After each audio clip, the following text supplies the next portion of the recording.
Fishing, our greatest national pastime. 35 million Americans go fishing every year. They employ all sorts of methods and equipment. This old-timer with his homemade boat uses a bait casting rod and reel. Here's a spin fisherman. In both bait casting and spinning, the heavy lure carries the line along behind. These anglers near Monroe, Louisiana, are fly fishermen. In this highest angling art, the heavy line carries out the almost weightless fly. Like most modern anglers, these use the finest equipment money can buy. Boat and motor are as sleekly efficient as their dramatic fishing method. Among the moss-hung cypresses here, fly fishing requires skill. Rod Towsley, Michigan fly fishing expert, has plenty of it. So does outdoor writer Byron Dalrymple. He'll use a floating lure called a popping bug. It pops and gurgles when slightly jerked. Look there, it works. The commotion attracts fish like magic. They're after panfish and bass, abundant in these southern bayous. Floating flies require a floating line. This one has tiny air cells built in, but for deeper fly fishing with underwater flies, a sinking line is used. Byron and Rod make it look easy. Actually, fly fishing is not difficult. With a little practice, anyone can quickly master it. The vibrant, whippy rod does most of the work. Strike! Hook it solidly. That's it. Look at that rod bend. Panfish are great sport on a fly rod. This variety is a crappie. Local fishermen call them specks. Good fun, good eating. Louisiana's bayous teem with fish and with surprises. What will the next one be? Another crappie? Some kind of sunfish? There's a hit. Now, got him. A good little fighter. With a fly rod, they don't need to be huge. The tackle gives them stature. This is a shell cracker, or red-eared sunfish. The red ear flap identifies it.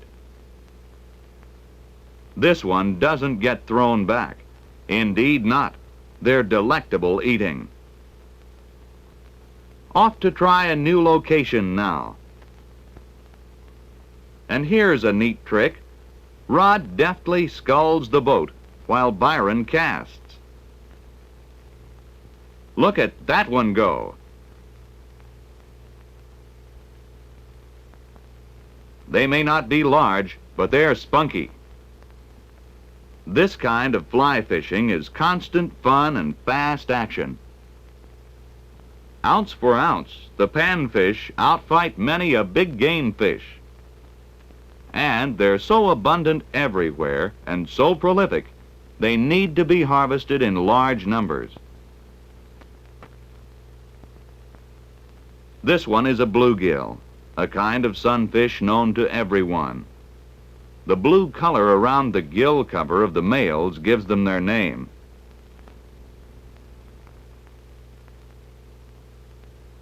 Rod and Byron are curious now to see what else they can catch. And this gentleman watches them as they seek out a new location once more. They move in quietly. The water's shallow here. Rod uses perfect wrist action to make his cast. This is one of the basic secrets of successful fly casting. He works a bug, and it's a hit. Rod sets the hook, and the good fight is on. A very good fight for a small package. Rod gets the loose line up, slowly brings in his dynamic little prize. And this one, a warmouth bass.